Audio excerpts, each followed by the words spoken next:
Hello and welcome to our monthly programme on the European Parliament's plenary session in Strasbourg. The French presidency of the EU still has more than 2 months to go until the end of its mandate. Nicholas Sarkozy has so far had to deal with 2 major international crises: the conflict between Georgia and Russia and turmoil in the financial markets. Few observers could claim that President Sarkozy lacks crisis management skills. It's still early for an appraisal of the French presidency. However, President Sarkozy, speaking in the plenary of the European Parliament during the key debate on the financial crisis, took the opportunity to go through a list of actions taken during his presidency of the Council, allowing the Union to emerge as a global player on the international scene, including the Russia-Georgia conflict and the financial markets crisis. Mr. Sarkozy also talked about his ideas for governance of the Union in the wake of recent events.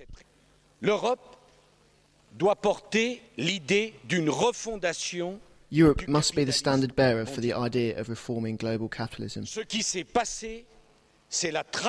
What has happened is a betrayal of the values of capitalism. It is not the result of the market economy. With no rules and rewards for speculators to the detriment of entrepreneurs, we must spearhead new regulation.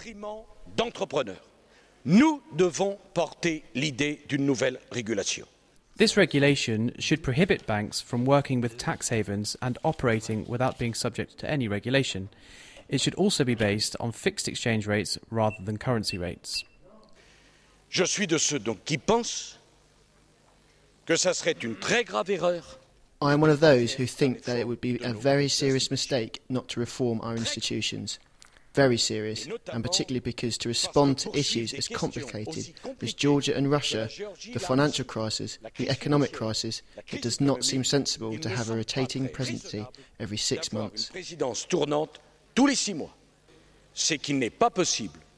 euro area just cannot continue without clearly defined economic governance. The chairman of the EPP-ED group, Joseph Daul, applauded the French presidency's determination and the manner in which it faced the crisis. He underlined the importance of creating clear rules for the future and of protecting citizens' savings. The financial crisis has not ended, but it is in crisis situations that we can adopt rules for the future. I hear people saying here and there that should we witness the bankruptcy of capitalism, that everything would be the fault of the free market. The reality is that if the successes of the free market have been proven, it needs to be accompanied by rules. What we must ensure is that small savers do not see their efforts wiped out overnight. What we must ensure is that entrepreneurs, and especially small to medium-sized enterprises, can continue to finance their activities, sources of growth and jobs. More than 1/3 of married couples in the EU divorce. The legal consequences for international couples are uncertain, as there are no common community rules on matrimonial issues. Based on available data, there are around 875,000 divorces in the EU per year, and due to the growing mobility of citizens within the EU, around 170,000 of these divorces are international.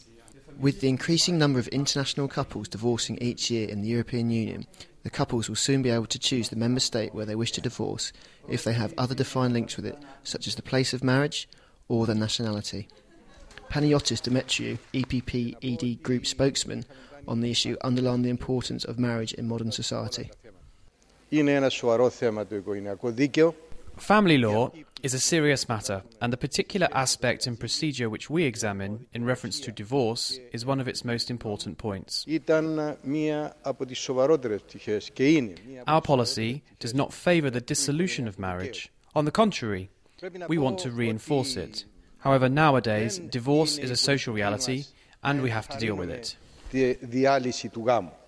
He regretted the fact that the Council did not agree on the proposal, and only some Member States wish to have an EU regulation on the law applicable to matrimonial matters. The Cypriot member supports the idea of an enhanced cooperation as the only available solution which would enable those who choose to move forward themselves on this issue. Better protection for children using the internet by raising society's awareness through education and tougher penalties for abusers are Parliament's proposals to tackle the dangers of online communication. The EPP-ED group spokesperson on the issue, Csaba Sogor, says authorities must respond to online grooming, child pornography and bullying. The European Parliament has adopted a programme which aims to promote safer use of the internet and new online technologies, particularly for children. The scheme will also help the fight against illegal and unwanted content by the end user. There are 500,000 images of child pornography provided online each year, and another 550,000 images of abuse of 20,000 children, of whom only 500 have been identified and saved in the last 7 years. EPP-ED Shadow Rapporteur Csaba Sogor welcomes the programme and calls for tougher measures to educate parents, users in general and children about the safe use of internet. This should include contact points and hotlines for reporting illegal content. The most important part of the programme is to establish a knowledge base by bringing together researchers engaged in child safety online at European level. Cooperation in the exchange of information between member states is vital, since illegal content can be uploaded in one country and viewed in another.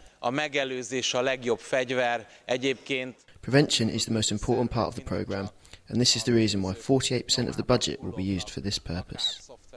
The new programme provides for €55 million in funding for the period 2009 to 2013 to protect children who use the internet and new technologies. It will be based on ensuring public awareness, fighting illegal content and tackling harmful conduct online.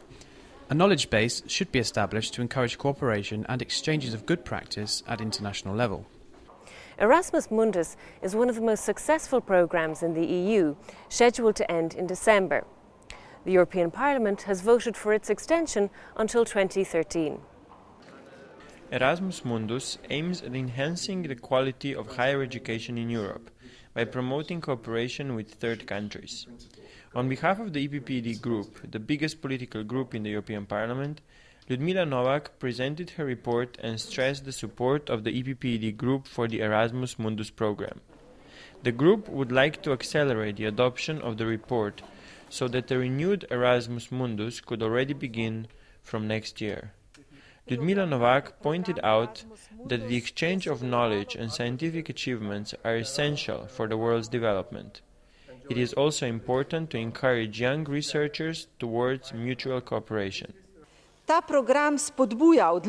This programme supports excellence, equal gender opportunities and enables equal participation for disabled people.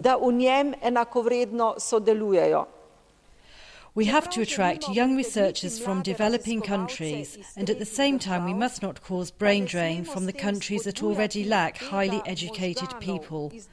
Much too often we on the one hand offer help, but on the other hand we take even more.